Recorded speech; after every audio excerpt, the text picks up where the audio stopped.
ಅಭಿನವ ಭಾರತ ಪಾತ್ರಗಳ ನಡೆನುಡಿಯ ಸಮಸ್ಯೆಗಳು.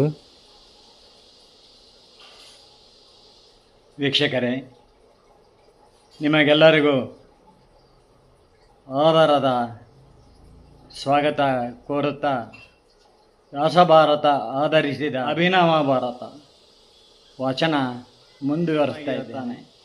ನಾನು ತರ್ಕಜ್ಞಾನಿಯೂ ಆಗಿದ್ದೇನೆ. ಕಂಪ್ಯೂಟರ್ ಪಠ್ಯ ಪುಸ್ತಕಗಳನ್ನು ಬರೆದು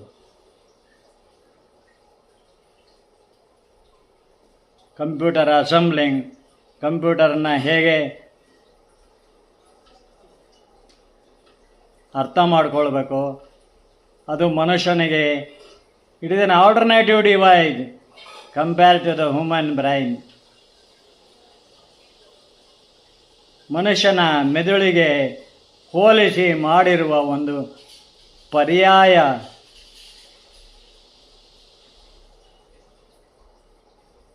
ಮಿಷಿನ್ ಆಗಿದೆ ಕಂಪ್ಯೂಟರ್. ಒಂದು ತಾರ್ಕಿಕತೆಯಲ್ಲಿ ಕೆಲಸ ಮಾಡುವ ಕಂಪ್ಯೂಟರ್ ಆಗಿದೆ.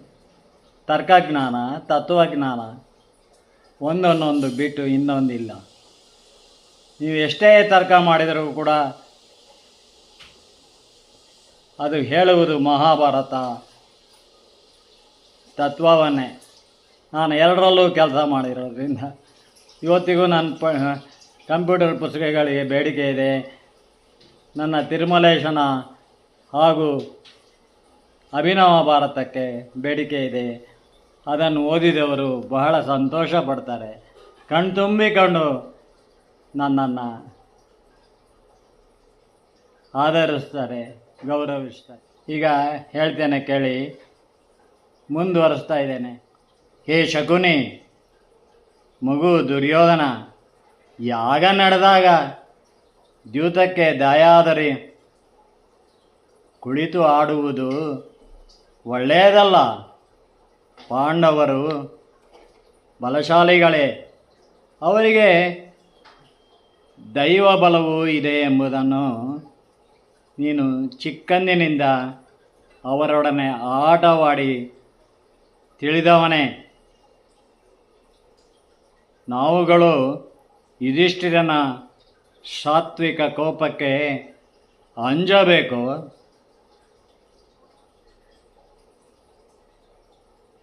ಅವ್ರು ನೋಡಕ್ಕೆ ಹಂಗಿರ್ತಾರೆ. ಸಾತ್ವಿಕನ ಕೋಪ ಸಿಡಿದು ಬಂದರೆ ಅದರ ಎದುರುಗಡೆ ಯಾರೂ ನಿಲ್ಲಕ್ಕಾಗಲ್ಲ. ವಿದುರನು ಒಂದು ಮಾತು ಕೇಳೋಣ. ಅಪ್ಪ, ಎಲ್ಲದಕ್ಕೂ ವಿದುರನನ್ನು ಕೇಳುವುದೇ. ನಾವು 1000 ಕಂಬದ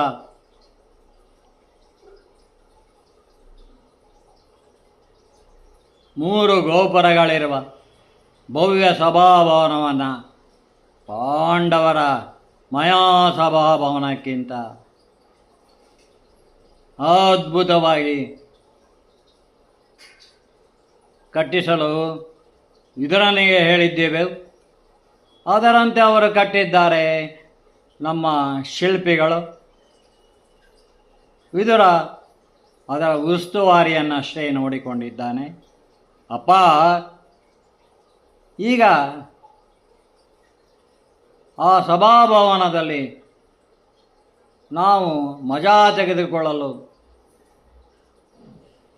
ಪಗಡೆಯ ಆಟ ಆಡುವೋಣ ಎಂದರೆ, ಪಗಡೆ ಆಟ ಈಗಿನ ಕಾಲದ ರಾಜರಿಗೆ, ಜನಸಾಮಾನ್ಯರಿಗೂ ಕೂಡ ಒಂದು ಮೋಜಿನ ಆಟ. ಹೀಗೆ ಮಜಾ ತೆಗೆದುಕೊಳ್ಳುವುದು. ಆಡೋಣ ಅಂದರೆ ಅದಕ್ಕೂ ಬೇಡ ಅಂತೀಯ.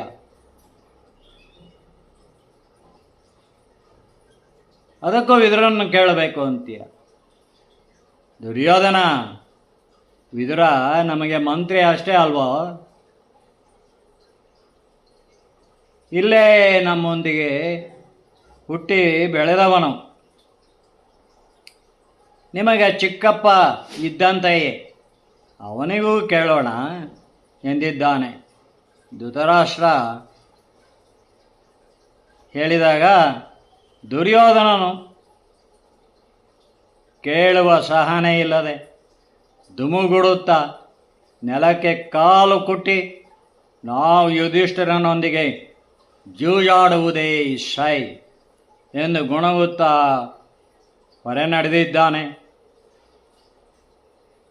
ಶಕುನಿಯು ದುರ್ಯೋಧನನನ್ನು ಹಿಂಬಾಲಿಸಿದ್ದಾನೆ.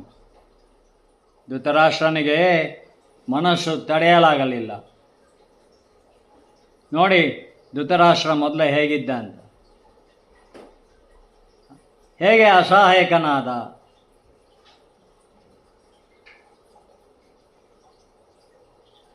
ದುರ್ಯೋಧನನಂತ ಕುಪುತ್ರನನ್ನು ಪಡೆದು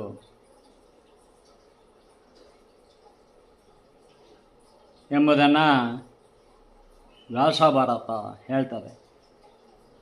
ಅದನ್ನು ನಾನು ಅಭಿನವ ಭಾರತದಲ್ಲೂ ಅದೇ ದೃಷ್ಟಿಕೋನದಲ್ಲಿ ಬೆಳೆಸ್ಕೊಂಡು ಹೋಗಿದ್ದೇನೆ. ವಿದುರ ಹೇಳ್ತಾನೆ, ಮಹಾರಾಜ, ದ್ಯೂತದ ಜೂಜಿನಾಟವು ಆರಂಭದಲ್ಲಿ ಚೆನ್ನಾಗಿರುತ್ತೆ. ಆಳಲು ಕುಳಿತವರನ್ನು ಮೈ ಮರೆಸಿ ಮಂಕು ಕವಿಸುತ್ತದೆ. ಜಿದ್ದಿನ ಆಟವಾಗಲಿ,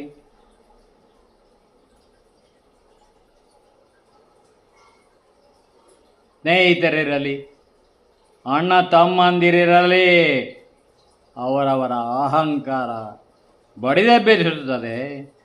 ಸೋಲು ಗೆಲುವಿನಿಂದ ಒಬ್ಬರಿಗೊಬ್ಬರು ದ್ವೇಷ ಕಟ್ಟಿಕೊಳ್ಳುವಂತೆ ಮಾಡುತ್ತದೆ. ಜೂಜು ಬೇಡ, ಅದನ್ನು ನಿಯಂತ್ರಿಸುವುದು ಬಹಳ ಕಷ್ಟ ಮಹಾರಾಜ ಎಂದು ವಿದುರ ಹೇಳ್ತಾನೆ.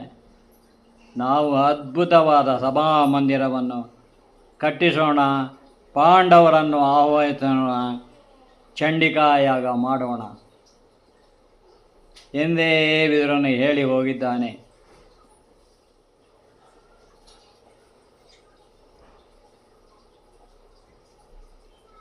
ಹಾಗಾಗಿ 1000 ಕಂಬದ 3 ಗೋಪುರಗಳಿರುವ ಪಾಂಡವರ ಮಾಯಾ ಸಭಾಭವನಕ್ಕಿಂತಲೂ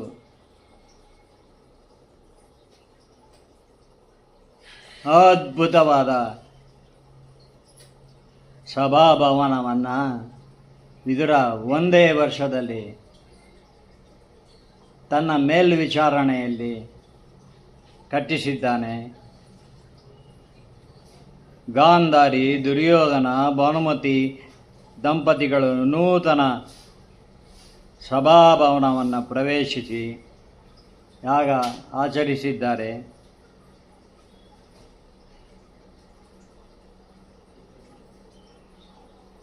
ಇಂದ್ರಪ್ರಸ್ಥದಲ್ಲಿ ಯಾಗ ನಡೆದಾಗ ಪಾಂಡವರು ದುರ್ಯೋಧನಾದಿ ಕೌರವರನ್ನು ಆಧರಿಸಿ ಗೌರವಿಸಿದ್ದಾರೆ. ನಾವುಗಳು ದ್ರೌಪದಿಯೊಂದಿಗೆ ಧರ್ಮರಾಜನನ್ನು ಅವನ ಅನುಚರರನ್ನು ಆದರದಿಂದ ಪರಿಮಾಡಿಕೊಂಡರೆ ಕೌರವರು ಪಾಂಡವರು ಒಗ್ಗಟ್ಟಿನಿಂದ ಇದ್ದಾರೆ. ಹಸ್ತಿನಾಪುರ ಸಾಮ್ರಾಜ್ಯವು ಇಂದ್ರಪ್ರಸ್ಥ, ಪಾಂಚಾಲ, ದೃಪದನ ಕಂಪಿಲ್ಯ ರಾಜ್ಯವು ಸುಭದ್ರವಾಗಿದ್ದು ಭಾರತದ 2 ಬಲಿಷ್ಠ ಸಾಮ್ರಾಜ್ಯಗಳಾಗಿರುತ್ತವೆ ಎಂದು ಎಲ್ಲರೂ ಸಾಮಂತ ರಾಜರು ಕಪ್ಪ ಕಾಣಿಕೆಯನ್ನು ತಂದು ಒಪ್ಪಿಸುತ್ತಾರೆ ಎಂದೇ ವಿದುರನು ದೂರದೃಷ್ಟಿಯಲ್ಲಿ ಹೇಳಿದ್ದಾನೆ. ವಿದುರ ದುರ್ಯೋಧನನಿಗೆ ಜೂಜು ಬೇಡವೆಂದೇ ಹೇಳಿದನು. ಪಾಂಡವರ ಸಭಾಭವನದಲ್ಲಿ ದ್ರೌಪದಿಯು ಸಖಿಯರೊಂದಿಗೆ ನಕ್ಕು ಅಪಹಾಸ್ಯ ಮಾಡಿದಳಂತೆ. ಅದಕ್ಕೆ ದ್ಯೂತಕ್ಕೆ ಕರೆದು ದಾಳ ಹಾಕುವುದರಲ್ಲಿ ನಿಪುಣನಾದ ಮಾಂತ್ರಿಕ ಕುತಂತ್ರಿ ಶಕುನಿಯಿಂದ ಸೋಲಿಸಿ ದ್ರೌಪದಿಗೂ ಅವಮಾನಿಸಬೇಕಂತೆ. ಧೃತರಾಷ್ಟ್ರನ ಧ್ವನಿ ಕ್ಷೀಣಿಸಿದೆ. ಧೃತರಾಷ್ಟ್ರ, ದುರ್ಯೋಧನನಿಗೆ ಧರ್ಮ ಕರ್ಮದ ಅಂಜಿಕೆ ಇಲ್ಲ, ದೈವ ಬಲದ ನಂಬಿಕೆಯಂತೂ ಇಲ್ಲವೇ ಇಲ್ಲ. ದ್ರೌಪದಿ ಕುರುಕುಲ ಸ್ತ್ರೀ, ದುರ್ಯೋಧನನಿಗೂ ಅತ್ತಿಗೆಯೇ ತಾನೆ. ಅವಳು ತಮಾಷೆಗಾಗಿ ಸಖಿಯರೊಡನೆ ನಕ್ಕಳೆಂದರೆ ಅದನ್ನೇ ದೊಡ್ಡದಾಗಿ ತೆಗೆದುಕೊಂಡು ಅಪಹಾಸ್ಯ ಮಾಡಿದಳೆಂದೇ ಭಾವಿಸಿದ್ದಾನೆ. ವಿದುರ, ದೊಡ್ಡವರು ಬೈದು ಗಟ್ಟಿಸಿ ಹೇಳುವುದೆಲ್ಲ ನಮ್ಮ ಒಳ್ಳೆಯದಕ್ಕೆ ಎಂದು ತಿಳಿದು ತಡೆದಾರಿಗೆ ಬರುವ ಮಕ್ಕಳಿರುತ್ತಾರೆ. ಗಾಂಧಾರಿ, ಸತ್ಯವತಿಯು ದುರ್ಯೋಧನನನ್ನು ಸುಯೋಧನ ಎಂದೇ ಕರೆಯುತ್ತಾರೆ. ಅವಳು ಕುಂತಿಯು ನಮ್ಮ ಮಕ್ಕಳಿಗೆ ಬಾಲ್ಯದಲ್ಲೇ ಎಷ್ಟೇ ಬುದ್ಧಿವಾದ ಹೇಳಿದರು ದುರ್ಯೋಧನನು ಅವನ ತಮ್ಮಂದಿರು ಸರಿದಾರಿಗೆ ಬರಲಿಲ್ಲ. ದುರ್ಯೋಧನನಿಗೆ ತಾನು ಕುರುಸಾರ್ವಭೌಮ, ಭಾರತದ ಚಕ್ರವರ್ತಿ, ಸರ್ವಾಧಿಕಾರಿಯಾಗಬೇಕೆಂಬ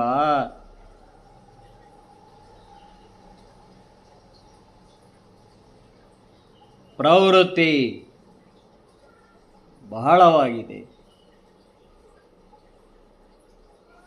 ಅದು ಮಹಾ ದುಹಂಕಾರ.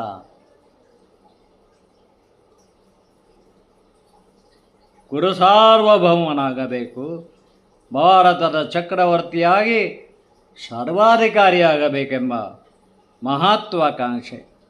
ಅವನ ಮುಂದೆ ಯಾರೂ ಬಲಿಷ್ಠರಾಗಿ ಬೆಳೆಯಬಾರದು. ಪಾಂಡವರು ದಾಯಾದಿಗಳು, ಅವರು ಅವರ ಮೊಮ್ಮಕ್ಕಳು ಬೆಳೆದೇ ಬಿಡುತ್ತಾರೆ, ಅವರಿಗೆ ಏನೂ ಕೊಡಬಾರದು. ಒಂದು ಗೇಣಷ್ಟು ಭೂಮಿಯನ್ನು ಕೊಡುವುದಿಲ್ಲ ಎಂಬ ಅಹಂಕಾರ ಅವನದು. ಹಾಗಾಗಿ ಅಂತೂ ಹೊಸ ಸಭಾಮಂದಿರ ಪ್ರವೇಶವಾಗುತ್ತದೆ. ವೈಷ್ಣವಿ ಚಂಡಿಕಾ ಯಾಗ ಮಾಡುತ್ತಾನೆ ಧೃತರಾಷ್ಟ್ರ.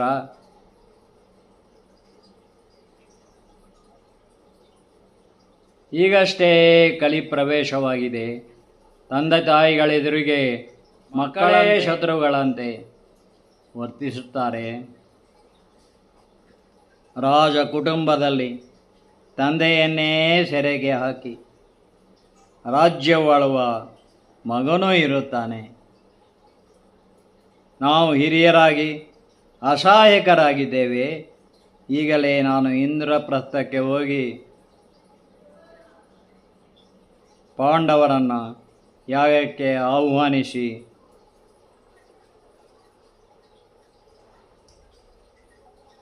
ಸಂತೋಷಕೂಟದ ನೆಪದಲ್ಲಿ ದ್ಯೂತವು ಇದೆ ಎಂದೇ ಹೇಳುವೆ ಎಂದು ವಿದುರನು ಖಿನ್ನ ಮನಸ್ಕನಾಗಿ ಧೃತರಾಷ್ಟ್ರನಿಗೆ ಹೇಳಿ ಇಂದ್ರಪ್ರಸ್ಥಕ್ಕೆ ಬಂದಿದ್ದಾನೆ. ಇಂದ್ರಪ್ರಸ್ಥದಲ್ಲಿ ವಿದುರನನ್ನು ಆದರದಿಂದ ಬರಮಾಡಿಕೊಂಡಿದ್ದಾರೆ. ಧೃತರಾಷ್ಟ್ರ, ಗಾಂಧಾರಿ ಮಕ್ಕಳೆಲ್ಲ ಕುಶಲವೇ ಕೇಳಿದ್ದಾನೆ ಧರ್ಮರಾಜನು. ನಿಮಗೂ ತಿಳಿದಿರಬಹುದು ಅಲ್ಲವೇ? ಧೃತರಾಷ್ಟ್ರ ಮಹಾರಾಜನು ಭವ್ಯವಾದ ಸಭಾಮಂದಿರ ಕಟ್ಟಿಸಿದ್ದಾರೆ. ಅದರ ಪ್ರವೇಶ ಮುಹೂರ್ತವು ಅದ್ದೂರಿಯಿಂದಲೇ ನಡೆಯಲಿದೆ. ನಿಮ್ಮೆಲ್ಲರನ್ನೂ ಆಹ್ವಾನಿಸಿದ್ದಾನೆ ಎಂದಿದ್ದಾನೆ. ವಿಷಯವು ಅಷ್ಟೇ ಅಲ್ಲ, ದುರ್ಯೋಧನನು ನಿಮ್ಮೊಂದಿಗೆ ಪಗಡೆಜು ಆಡುವನಂತೆ. ಜೂಜು ಧೃತರಾಷ್ಟ್ರನಿಗೂ ಇಷ್ಟವಿಲ್ಲ. ಜೂಜಿನಾಟ ಅನರ್ಥಕಾರಿಯೇ. ಜೂಜಿಗೆ ಕುಳಿತವನು ತಾನು ಸೋಲುತ್ತಿದ್ದರೂ ಚಟಕ್ಕನೆದ್ದೇಳುವುದಿಲ್ಲ. ಕಟ್ಟ ಕಡೆಯವರೆಗೂ ಆಡುತ್ತಾ ಸರ್ವಸ್ವವನ್ನು ಕಳೆದುಕೊಳ್ಳುತ್ತಾನೆ. ಜೂಜು ಬೇಡವೆಂದೇ ಹೇಳಿದೆವು ನಾನು ಮತ್ತು ಧೃತರಾಷ್ಟ್ರ. ದುರ್ಯೋಧನ ಕೇಳಬೇಕಲ್ಲ, ಅವನ ಹಠವೇ ಗೆಲ್ಲಬೇಕು. ವಿದುರ ಆರ್ದ್ರ ಸ್ವರದಲ್ಲಿ ಹೇಳಿದ್ದಾನೆ. ಕುತಂತ್ರಿ ಕುಯುಕ್ತಿಗಳ ಶಕುನಿ ದಾಳ ಹಾಕುವನಂತೆ. ಎಲ್ಲರಿಗೂ ಒಳಿತನ್ನೇ ಬಯಸುವ ವಿಕರ್ಣ ಅರ್ಣನು ಅಣ್ಣ ದುರ್ಯೋಧನನ ಮಾತು ಕೇಳಲು ತುದಿಗಾಲಲ್ಲಿ ನಿಂತ ದುಶ್ಯಾಸನನು ಇದ್ದಾನೆ. ನೀವು ಸಭಾಭವನಕ್ಕೆ ಬರುವುದು ಅನಿವಾರ್ಯವೇ. ಕುತಂತ್ರಿ ಕುಯುಕ್ತಿಗಳ ಹೇಳುವ ಶಕುನಿ ದುರ್ಯೋಧನನಿಗೆ ಆಪ್ತನಾಗಿ ವಿಹಿತವಾದುದನ್ನೇ ಹೇಳಿಯೂ ಹೇಳಲಾರದ ಕರ್ಣ ಹೇಗಿದ್ದೆ ನೋಡಿ. ಕರ್ಣನು ಎಲ್ಲರಿಗೂ ಒಳಿತನ್ನೇ ಬಯಸುವ ವಿಕರ್ಣ ಇದ್ದಾನೆ. ಆದರೇನು, ದುರ್ಯೋಧನನ ಮಾತು ಕೇಳಲು ತುದಿಗಾಲಲ್ಲಿ ನಿಂತ ದುಶ್ಯಾಸನನಿದ್ದಾನೆ. ನೀವು ಸಭಾಭವನ ಪ್ರವೇಶಕ್ಕೆ ಬರುವುದು ಅನಿವಾರ್ಯವೇ ಧರ್ಮರಾಜ. ಜೂಜ್ಗೆ ಕುಳಿತರೆ ಗುಣಾಢ್ಯನಿಗೂ ಮಂಕು ಕವಿಸಿ ಗುಣಾಢ್ಯನಿಗೂ ಆಟದ ಮತ್ತಿನಲ್ಲಿ ಎಲ್ಲವನ್ನೂ ಸೋತು ದರಿದ್ರನಾಗುತ್ತಾನೆ. ಜೂಜು ಬೇಡವೆಂದೇ ನಿರಾಕರಿಸುವುದು ಧರ್ಮರಾಜ ಎಂದು ವಿದುರ ಹೇಳಿದ್ದಾನೆ.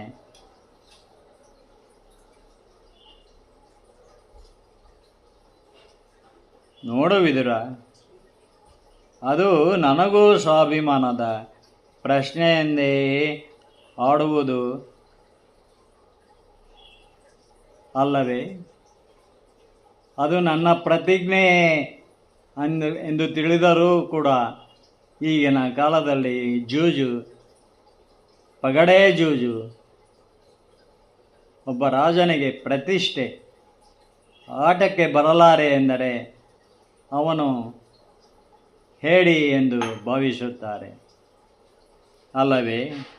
ಧರ್ಮರಾಜನೆಂದಿದ್ದಾನೆ.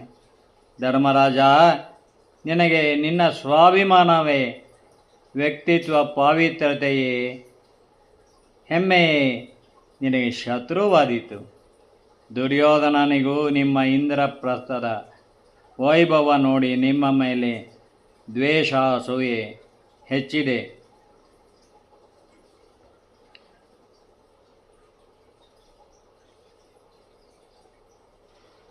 ಅಲ್ಲಿ ಪಾಂಚಾಲಿ ನಕ್ಕಳೆಂದು ಅದನ್ನೇ ದೊಡ್ಡದು ಮಾಡಿದ್ದಾನೆ. ವಿದುರ, ನೂತನ ಸಭಾಭವನದಲ್ಲಿ ದೊಡ್ಡಪ್ಪರ ಧೃತರಾಷ್ಟ್ರ ಗಾಂಧಾರಿಯೊಂದಿಗೆ ಮಾಡುವ ಯಾಗಕ್ಕೆ ನಾವು ಹೋಗಲೇಬೇಕಲ್ಲ. ಧರ್ಮರಾಜನೆಂದಾಗ ಕ್ಷಣಕಾಲ ಮಾತು ಮೂಕವಾಗಿದೆ. ಭೀಮಾರ್ಜುನ ನಕುಲ ಸಹದೇವರಿಗೂ ದುರ್ಯೋಧನನ ದುರುದ್ದೇಶದ ಜೂಜಾಟ ಇದೆ ಎಂಬುದು ಸಹಿಸಲಾಗಲಿಲ್ಲ. ಹೋಗಲೇಬೇಕಿಲ್ಲ ಎಂದು ಪಾಂಡವರು ವಿದುರನೊಂದಿಗೆ ಹಸ್ತಿನಾಪುರಕ್ಕೆ ದ್ರೌಪದಿ ಕುಂತಿಯವರೊಂದಿಗೆ ಬಂದಿದ್ದಾರೆ. ಈ ಸಂದರ್ಭಕ್ಕೆ ಮುಂಚೆಯೇ ಸುಭದ್ರೆಯು ಕೃಷ್ಣನೊಡನೆ ತವರಿಗೆ ಹೋಗಿದ್ದಾಳೆ. ಹಸ್ತಿನಾಪುರದ ಅರಮನೆ ಪ್ರವೇಶದ್ವಾರದಲ್ಲೇ ಪಾಂಡವರನ್ನು ದ್ರೌಪದಿ ಕುಂತಿಯವರೊಂದಿಗೆ ಭೀಷ್ಮ ದ್ರೋಣ ಕುರುಪರು ಎದುರುಗೊಳ್ಳುತ್ತಿದ್ದಂತೆ ಪಾಂಡವರು ಅವರೆಲ್ಲರಿಗೂ ನಮಸ್ಕಾರ ಮಾಡಿದ್ದಾರೆ. ದ್ರೌಪದಿಯು ಮೆರಮೆರನೆ ಮಿಂಚುವ ಕೇಸರಿ ಜರಿಸೀರೆ ಮೇಲ್ಮುಸುಕಿನ ಚಿನ್ನಾಭರಣಗಳಲ್ಲಿ ಇಮ್ಮಡಿಸಿದ ಅಪ್ರತಿಮ ಸೌಂದರ್ಯ ನೋಡಿದ ದುರ್ಯೋಧನನಿಗೆ ಮೈ ನವೆರೇಳುತ್ತಿರೇ. ಪಾಂಡವರು ತಮಗೆ ತೆರವಾದ ಗೃಹಕ್ಕೆ ಹೋಗಿದ್ದಾರೆ. ಸ್ವಲ್ಪ ಹೊತ್ತು ವಿರಮಿಸಿ ಲಘು ಉಪಹಾರ ಸೇವಿಸಿದ್ದಾರೆ. ಅಂದಿನ ರಾತ್ರಿ ಸಂಗೀತ ನಾಟ್ಯ ಪ್ರದರ್ಶನವನ್ನು ವೀಕ್ಷಿಸಿ ಭೋಜನ ಮಾಡಿ ನಿದ್ರಿಸಿದ್ದಾರೆ. ಮಾರನೆಯ ದಿನ ಪ್ರಾತಃ ಕಾಲದಲ್ಲಿ ನಿತ್ಯ ವಿಧಿಗಳು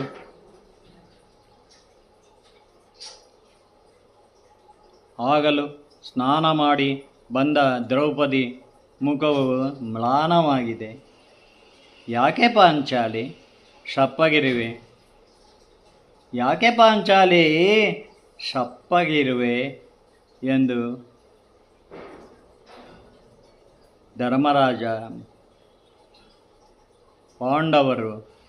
ಧರ್ಮರಾಜನೊಂದಿಗೆ ಎಲ್ಲರೂ ಪಾಂಡವರು ಕೇಳಿದ್ದಾರೆ.